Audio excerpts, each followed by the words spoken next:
ప్రపంచంలో ఇవాళ భారతదేశానికి ఇంత ప్రాధాన్యత ఇంత ప్రాముఖ్యత వస్తుందంటే దేనివల్ల వస్తుందో మనం ఆలోచించాల్సిన అవసరం ఉంది. కాబట్టి అన్ని విషయాలు కూడా మనం ముందు పోతున్నాం. కానీ దురదృష్టవశాత్తు దేశంలో ఒక రకంగా ఉంటే తెలంగాణలో ఇంకో రకమైన పరిస్థితి ఏమైందంటే పేనమికలో పోయిలబడ్డట్టు అయిపోయింది పరిస్థితి. కానీ తపస్సు గొప్పతనం. సరే, ఒక లక్ష్యంతో తపస్సు మనం ప్రారంభించుకున్న మనం సమాజం లోపల, ఉపాధ్యాయ రంగం లోపల, విద్యార్థుల లోపల ఒక జాతీయ భావజాలాన్ని పెంపొందించి ఏదైతే శక్తివంతమైన భారతదేశ నిర్మాణం అంటున్నారో దాన్ని మనం కూడా ఈ విధంగా మనం మన సంస్థలో మన క్షేత్రంలో ఆ విధంగా తయారు కావాలని చెప్పి ఒక మంచి ఆలోచనతోని మన తపస్సు ప్రారంభించడంతో అదే లక్ష్యంతో ముందు పోతున్న సంస్థ తపస్, తెలంగాణ ప్రాంత ఉపాధ్యాయ సంఘం. నాకు ఎంత గొప్ప అనిపిస్తుంది అంటే 317 జీవో తెలుసు మీ అందరికీ. ఆ జీవో అంటేనే మీకు కోపం వస్తుందని, కానీ మొన్న ఓట్లేదు ఇటాల్సి కూడా అటు కొట్టేసాడు. మీకు కోపం వచ్చింది 317 జీవో అంటే మీ అందరికీ. కానీ ఓటు వేసేటప్పుడు ఎందుకో మేము గుర్తురాలే. మరి అప్పుడు డిఎల్ గుర్తొచ్చినాయో టీఎల్ గుర్తొచ్చినాయో మీకు. ఇప్పుడు నా డిఎల్ ఇచ్చిరా మీకు డిఎల్ ఇచ్చిరా, నా డిఎల్ ఇచ్చిరా, అవి గుద్దిది రోడ్డు. కోపంతో ఇటు గుద్దాల్సిన కూడా అడుగుతారు కదా. ఎవరు రానో వాళ్ళు ఇప్పుడు ఏమైంది పరిస్థితి? ఇప్పుడు పెనమికలు పోయిన ఒకటి అయిపోయింది. డిఎల్ వచ్చినాయి మీకు రాలే. పిఆర్సీ ఇచ్చిరా ఇవ్వలే. ఇలాగ పెన్షన్ తీసుకున్న వాళ్ళు పాపం రిటైర్మెంట్ అయిన వాళ్ళు పాపం రిటైర్మెంట్ అయినాక ఎంత ఖుషి అవుతారంటే ఇప్పుడు రిటైర్మెంట్ అయితే దడదడ స్టార్ట్ అయింది. ఎందుకంటే ఉన్న జీతం రాదా, ఆ పెన్షన్ పైసలు రావే. పెన్షన్ రిటైర్మెంట్ అవుతుందంటే పాపం ఇంట్లో కుటుంబ సభ్యులు అబ్బా పెన్షన్ పైసలు వస్తాయి, ఒక బిడ్డ పెళ్లి చేయొచ్చు, ఒక ఇల్లు కొనుక్కోవచ్చు, లేకుంటే ఏదైనా వ్యాపారం చేసుకోవచ్చు అని చెప్పి ఆలోచించే పోయింది. ఇప్పుడు ఇక సంవత్సరాల ఆఫీస్ చుట్టూ తిరిగినా కూడా ఇలా వస్తలేవు. అప్పుడు కేసీఆర్ వేసిండు పైసలు లేవని చెప్పి సర్వీస్ పెంచిండు 3 years. అందరూ కేసీఆర్ పాలన ఎందుకు పెంచిండు? రిటైర్మెంట్ చేస్తే పైసలు లేవు కాబట్టి ఆ ఒక్క నెలనే దాదాపు 30,000 మంది 20,000 మందో రిటైర్మెంట్ సిద్ధంగా ఉన్నట్టు పెన్షన్ పైసలు రిటైర్మెంట్ పైసలు లేవు అంటే సర్వీస్ పెంచేయండు. దాన్ని కొన్ని సంఘాలు ఏం చేసినాయి, అబ్బా కేసీఆర్ ఇందుడు ఇచ్చినట్టు పాలాభిషేకాలు చేసినాయి. పెన్షన్ పైసలు కూడా వచ్చే పరిస్థితి లేదు వాళ్ళ. ఇక మీరు చూడు, ఇంకొక 2 నెలల మీకు ఫస్ట్ నాడు జీతాలు వచ్చే పరిస్థితి లేదు ఇప్పుడు. కానీ ఇవన్నీ కేసీఆర్ పాలన ఇవన్నీ వచ్చినాయంటే దానికి కారణం కేవలం భారతీయ జనతా పార్టీ. మీకు ఫస్ట్ నాడు జీతాలు వస్తే మేము పాదయాత్ర చేసినప్పుడు మా కిషన్ రెడ్డి గారు మా నాయకులందరూ కూడా మేము ఊకే ఫస్ట్ నాడు జీతాలే ఇయ్యలేని ప్రభుత్వం, అసమర్థ ప్రభుత్వం అని మేము తిట్టిన తర్వాత మీ ఫస్ట్ మంది జీతాలు వస్తుండే. ఆయనతో 10th 15th వచ్చింది అంటే అది కేవలము మేము కొట్లాడుతూనే వస్తుండే. అప్పుడు కాంగ్రెస్ పార్టీ లేదు. మీరు ఓట్లు మాత్రం వేసారు గ్యారంటీ, కానీ కాంగ్రెస్ పార్టీ లేదు అప్పుడు. మీకు అది కనవాలే, మీకు ఎవరు టీచర్లు కనవాలే, ఉద్యోగస్తులు ఎవరికి కనవాలే. పిఆర్సీ గురించి ఉద్యమం స్టార్ట్ చేసిందే మేము. మళ్ళీ మీరు ఎలక్షన్ అని అడుగు కాంగ్రెస్ పార్టీ గుర్తొచ్చింది, మేము గుర్తు రాలే. డిఏల గురించి కొట్టాడింది మేము, ధర్నాలు చేసి మేము, లాంటి దెబ్బలు తిన్నది మేము. మీకు ఓట్లు మాత్రం అటేసారు, మళ్ళీ వాళ్ళకి గుర్తొచ్చింది, మేము గుర్తు రాలే. కానీ తపస్ మేము ఎప్పుడు ఉద్యమం చేసినా, ఎప్పుడు యుద్ధాన్ని ప్రారంభించినా మాకు అండగా ఉన్నది, మా వెనుక మనం ప్రోత్సహించింది, మమ్మల్ని లేపింది, మాకు అన్ని విషయాలు చెప్పింది తపస్. ఇలా సంఘాలన్నీ కూడా ఆ రోజు కేసీఆర్ అడుగులకు మద్దతు, కేసీఆర్ మోచేతి నీళ్లు దాగి, కేసీఆర్ చేత దావతులు కక్కుర్తిపడి ఇవాళ ఉపాధ్యాయులను మోసం చేసిన సంఘాలు ఇవాళ సమాజంలో పట్టున్నాయి. వాళ్ళు ఉపాధ్యాయ సమాజం ఆలోచించాలి. ఉపాధ్యాయ సంఘం నాయకులు, ఉపాధ్యాయ సంఘం పెద్దలు ఎవరి కోసం పనిచేశారు? ఇన్ని రోజులు ఉద్యమాలు చేస్తే మీరు తెలంగాణ రాష్ట్రంలో ఇలా మీరు సమ్మె చేస్తేనే కదా, సకల జనుల సమ్మె చేస్తేనే తెలంగాణ రాష్ట్రం వచ్చిందని నాలాంటి రాజకీయాలు అందరూ చెప్తారు. కానీ మీ గురించి పట్టించుకోవడం వాళ్ళకి మీరు ఓట్లేరు. సకల జన సమ్మె చేసినారు, బ్రహ్మాండంగా చేసినారు. ఉపాధ్యాయులు ఉద్యోగులు లేకుండా తెలంగాణ ఎక్కడితే మనమే అంటాం, వాస్తవం కూడా అది. కానీ చెప్పేటోళ్ళు ఒక చెప్పేది చెప్తారు, కానీ మీరు సమస్య వచ్చి మాట్లాడారు వెళ్ళారు. కేసీఆర్ చర్చల వీళ్ళని అందరూ పోదురు, ఉపాధ్యాయ సంఘ నాయకులు పోదురు. అక్కడ కోడి కూర, మటన్ కూర, చికెన్ కూర, తలకాయ కూర, బోటి. ఆ కేసీఆర్ ఏం చేస్తారో తెలుసా మీకు? ఇంతమంది చెప్పిన చర్చకాన్ని పిలుస్తారు, వీళ్ళు కొత్త బట్టలు వేసుకుని పోతారంట ఆడికి. ఆ ప్రగతి భవన్ పోయినాక ఏమవుతుందంటే ఆ ముంగట సీసీ కెమెరాలు ఉంటాయి అన్ని, మొత్తం సీసీ కెమెరాలే. కేసీఆర్ కావడానికి ఎవడు ఓడు కానీ సీసీ కెమెరాలు బాగుంటాయి ఆడ. ఆ సీసీ కెమెరాలు చూసినాక ఈ ఉపాధ్యాయ సంఘ నాయకులు, ఉద్యోగ సంఘ నాయకులు లోపలికి పోయినాక ఏమవుతుందంటే ఆ సీసీ కెమెరాలు చూస్తాడు, చూసి బయట అర్ధగంట బయట కూర్చొని పెడతాడు. మనం హోటల్ పోతే ఏం చేస్తాం, ఫస్ట్ రాగానే వాటర్ గ్లాసులు పెడతాడు, తర్వాత నీళ్లు తీస్తాడు, ఎందుకంటే అక్కడ రెడీ కాదు, ఆర్డర్ ఇచ్చింది రెడీ కాదు కాబట్టి. నెక్స్ట్ ఆనియన్స్ క్యారెట్ తెస్తాడు, పెడతాడు. తర్వాత మెల్లంగా మెల్లగా స్టార్ట్ చేస్తాడు. ఈ కేసు అడ్డీ చేస్తాడు, ఎందుకంటే ఫస్ట్ సీసీ కెమెరాలు చూస్తాడు, అక్కడ తీసుకొచ్చి వాళ్ళ ముందు కూర్చొని పెడతారు. తర్వాత 1 గంట తర్వాత ఏం చేస్తారంటే చలో తినిపోండి అంటాడు. వీళ్ళు తిన్నాక చర్చ దేని గురించి పెడతారు, చర్చ ఆ తిండి మీద పెడతారు. తిండి ఏం పెడతారు, బందోబస్తు పెడతారు. ఫుడ్ మాత్రం అన్ని రకాల ఫుడ్, అన్ని ఐటమ్స్ పెడతారు దానిలో. ఈ పోయిన సంఘం నాయకులు ఏం చేస్తారంటే అబ్బా ఈ కూర బాగుందిరా, ఈ బిర్యానీ బాగుందిరా, కాళేశ్వరం పెట్టినరా, బోటి పెట్టినరా అని చర్చ జరుగుతూనే ఉంటుంది. గంట సేపు చర్చ. ఏం మెల్లంగా కేసీఆర్ సార్ బయటకు వస్తాడు. బయటకు వచ్చి బాగా తిన్నారా, ఫుడ్ బాగుందా అంటాడు. సరే మీ సమస్య నుంచి ఆలోచిస్తా పోతారు. ఇక టీవీలో చేస్తారు బయట, ఇక బ్రేకింగ్ చర్చలు సఫలం, ఉపాధ్యాయ సంఘాలు సంతోషాన్ని వ్యక్తం చేశారు, రేపాల అభిషేకం కథం. ఇన్ని సంవత్సరాలు జరిగిన చర్చలు ఏదైనా ఒకరి సక్సెస్ అయినా మీరు ఉపాధ్యాయులు ఆలోచించాలి, ఉద్యోగులు ఆలోచించాలి. ఏదంటే ఒక చర్చ ఇన్నిసార్లు చర్చలు వేరే ప్రతి వానికి ఎక్కడ చర్చలు సక్సెస్ అయినాయా, మీ సమస్యలు తీరినాయా, తీర్చే సంఘం మీకుందా, మీ సమస్య కొట్లాడే ధైర్యంగా కొట్లాడే సంఘం మీకుందా? అరే 317 జీవో అప్పుడు ఏ సంఘం రాలేదన్న మీ దగ్గరికి, ఏ సంఘం తప్ప ఏ సంఘం. నేను మా పార్టీ కార్యకర్తలందరం కూడా నా పార్లమెంట్ ఆఫీస్ లో కొట్లాడుతుంటే కేవలం నా ముందు కనబడ్డది జెండా తప్ప వేరే జెండాలు కనబడలే. నాకు వేరే జెండా కనబడలే. మరి తపస్సులో పనిచేసే ఉపాధ్యాయులు కూడా ఉద్యోగస్తులే, వాళ్ళు ప్రభుత్వ ఉద్యోగస్తులే. కేసీఆర్ అనుకుంటే వాళ్ళ ఉద్యోగాలు పోతాయి, వాళ్ళ కూడా కుటుంబాలు ఉన్నాయి. కానీ తపస్సు సంఘం నాయకులు ఎక్కడ కూడా వాళ్ళ ఉద్యోగాల గురించి ఆలోచించలే, వాళ్ళ కుటుంబం గురించి ఆలోచించలే.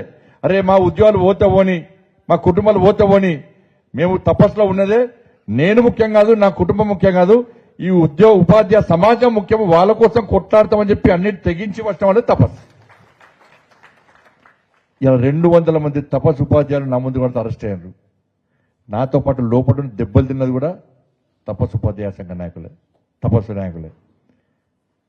కానీ ఇప్పటికీ ఉపాధ్యాయులు ఆలోచిస్తున్నారు విషయంలో.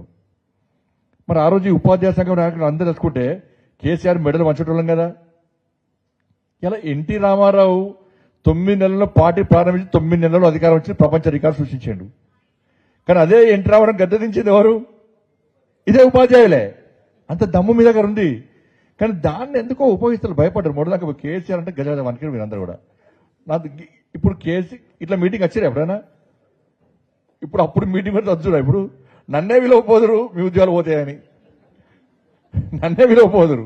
నాతో సెల్ఫీతో మీ ఉద్యోగులతో నాకే భయపడుతురు. కొంతమంది ఉపాధ్యాయులతో అన్న జర ఫోటో తీయక అంటున్నారు. లేకపోతే రాత్రి 12 గంటలకు వచ్చి కలిసిపోదురు, నేను పొద్దున్న 5 గంటలకు వచ్చి కలిసిపోదురు, నేను వాకింగ్ డ్రెస్ వచ్చి కలిసిపోదు, డ్రెస్ వచ్చి గుర్తుపడతారు కదా అని. అంటే అంత భయానక వాతావరణం, అంత రాచరిక పాలన ఆ రోజు సాగింది, రాజకీయ పాలన సాగింది ఆ రోజు. కానీ ఈ రోజున జరిగిందంటే మళ్ళీ గది 5 టీఎల్ పెండింగ్లు ఉన్నాయి, పిఆర్సీ అటైపోయింది, రిటర్న్ పెట్టడం పైసలు వస్తలేవు.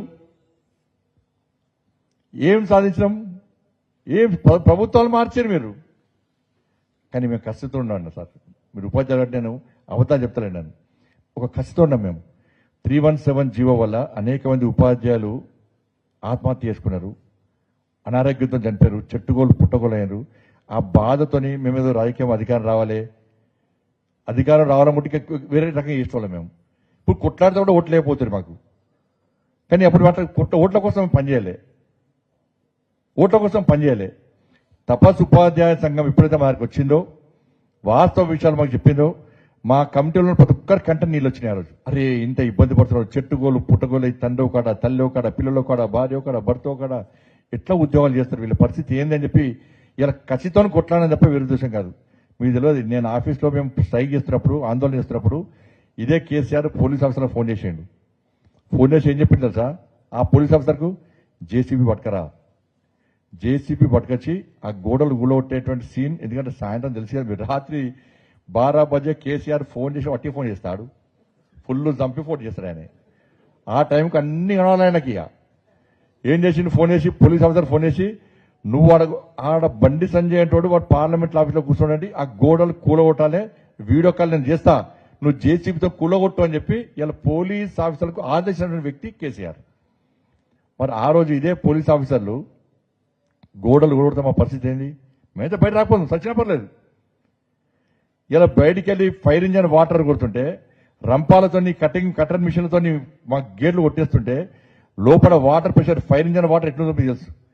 కిటికీలకు వెళ్ళి లోపల మేము కూర్చుంటే ఫైర్ ఇంజన్ వాటర్ ప్రెషర్తో మా మీద కొట్టారు. ఇలా ఇద్దరు మహిళా కార్యకర్తలు కాళ్ళు విరిగినాయి.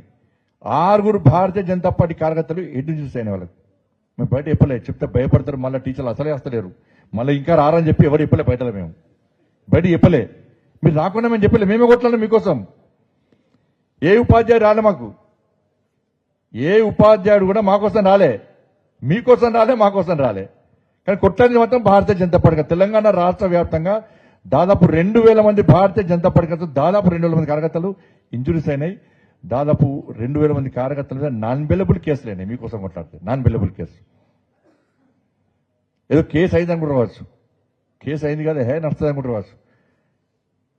ఒక్క కేసు అయితే, ఒక్క కేసు కోసం 2 సంవత్సరాలు 3 సంవత్సరాలు కోర్టు చుట్టూ తిరగాలి.